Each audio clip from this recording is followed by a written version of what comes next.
I'm here today with Fran with ASHA Vista Behavioral Institute.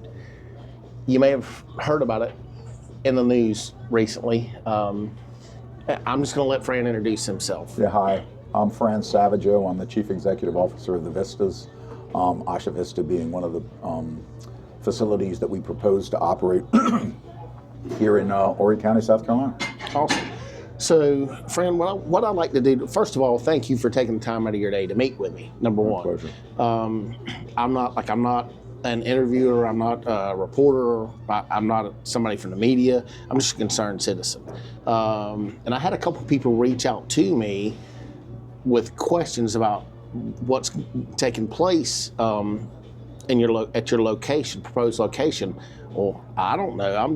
So my goal today is to just learn more about it. And saying that, I've got a couple of questions I want to ask, and I want to try and keep this between 10 and 15 minutes because I've got a short attention span. I'm sure I'm not the only one. So I'll just go into it right off. Can you give me a brief overview of the services that your institute's going to provide? You bet.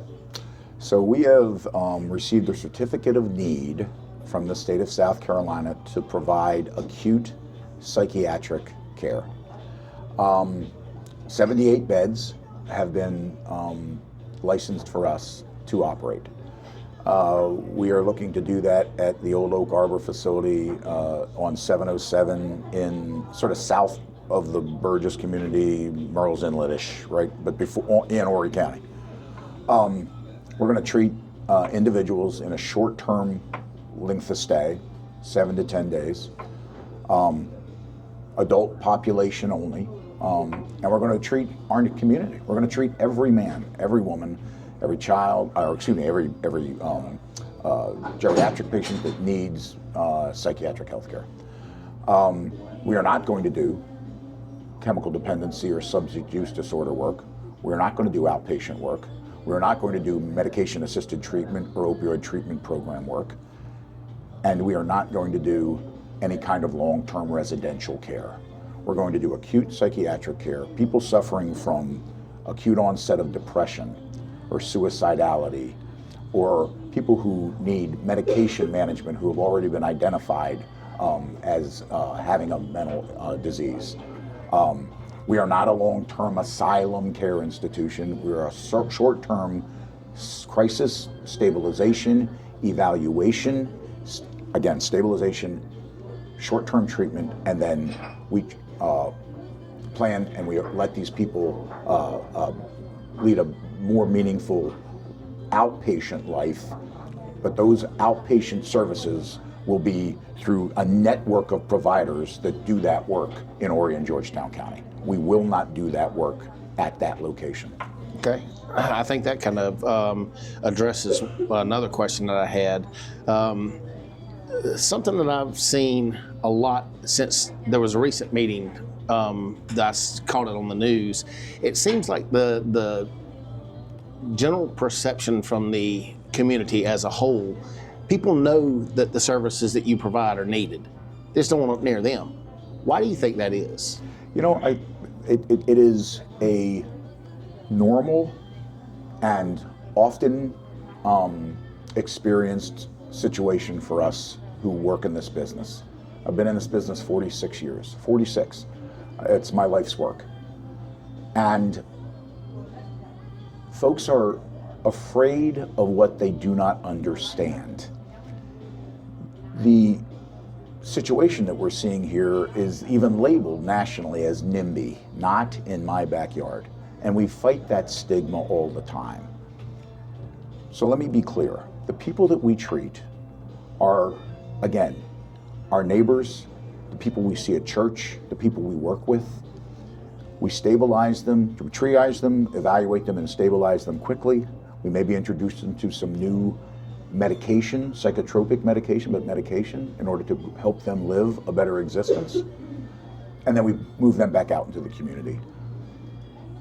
We are not doing long-term care for violent offenders. We have no relationship with county or state jails or correctional institutions. And we're not doing any kind of specialty work around sex offenders or anything else. We are not. We are treating the people in this community who seek help. And they will come, and psychiatrists and psychologists and licensed clinical social workers will do that treatment in these buildings. And these patients then will be released back to the community. And released isn't even the right word. They'll be discharged. And in the discharge, these patients are voluntary patients. The number of, the percentage of individuals that are committed to us in this state is extremely low. And as a result, those folks are voluntary coming through the door, just like you going in to get a tonsillectomy, or your kid, you know what I mean? Mm-hmm. It's voluntary coming in, and it's voluntary leaving.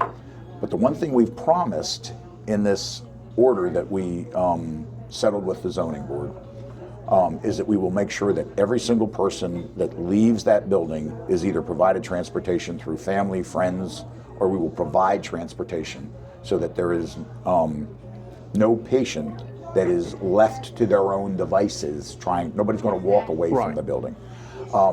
But again, creating an understanding of the safety is imperative to success for us. And I promise that when we are a neighbor for 6 months, folks will already begin to understand completely that there is no peril. They are in no jeopardy. The patients that we come to seek treatment in a confidential way. They no more want to see you than you want to see them. And they want to be able to go back to their jobs and their families and their churches and their occupations and live fulsome lives, which we help them do. It is healthcare, straight up. We are opening a hospital in that neighborhood. And I think I don't think you have basically hit all the questions that I had without me even asking.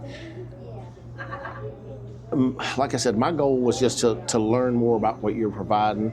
And I've seen comments online, people are so apprehensive. And I think part of the apprehension is they just don't know. I agree. So that's why I wanted to reach out to you to try and get a better understanding of exactly what what you were about. Positively. And what services that you would provide to the community. Because in my opinion, I see the benefit behind what you're doing. Because healthcare services as a whole, not just with mental health, but healthcare services as a whole are severely lacking in Horry County, in my opinion, and have been for quite some time. But since the explosive growth post-COVID, and I have experienced that myself. I had to travel to Charleston for healthcare, and I'm not going to get into medical history or anything like that. Some of the people that watch what I do know, some of them don't. I'll address that at a later time. But like I said, it was just an opportunity to educate myself and help to educate somebody else. I said the other night to the press, we had a couple of different TV affiliates there, and I'm not sure whether any of it ever made didn't wind up on the cutting room floor, but I said the other night that my principal goal as the chief executive officer and a guy who's done this for more than 4 decades is education. And every chance I get to be able to help put people's minds to rest about who we are and what we do, I leap at the opportunity. So when this became available, all I came here for, as you and I talked about prior to us sitting down to talk on camera, is the opportunity to educate. We're excited to be here. This is my home for 50 years. That's not made up. I mean, you can Google it. The Sauvageaus have lived in North Myrtle Beach in Horry County since I was 16 years old, and I'm 66, right? So I want to do this legacy for us. I established Lighthouse Care Center back in 2000. We had opened in 2002. We sold it in 2008 as part of a larger group of hospitals. We have no intention of doing that here. I'm a principal owner of this hospital. It's local people delivering behavioral services to our community, and it's no more or less than that. And I appreciate you saying that. That kind of coincides, ironically enough, with something that I'm huge on: local supporting locals. I mean, that's literally, we could do this in most of the state of South Carolina. If you saw recently, we've moved into the #1 growth dynamic of all 50 states. South Carolina is growing faster than any other state. So these opportunities are available in a number of other counties throughout the state of South Carolina. But this is home for me. Yeah. And after all these years of doing it, in 36 of the 50 states, I've managed hospitals. Being able to come home and do it now at this point in my life for my friends and my colleagues and the people I know, with people who I love, is going to be the greatest opportunity for me to leave as legacy. And that's what I want people to know. Awesome. Well, Fran, excuse me, I appreciate you taking the time to meet with me today. Me too. It was a pleasure. Educate me and hopefully educate others through me. So absolutely. I just want to say thank you. Thank you, Jason. Absolutely. Very much. I appreciate it.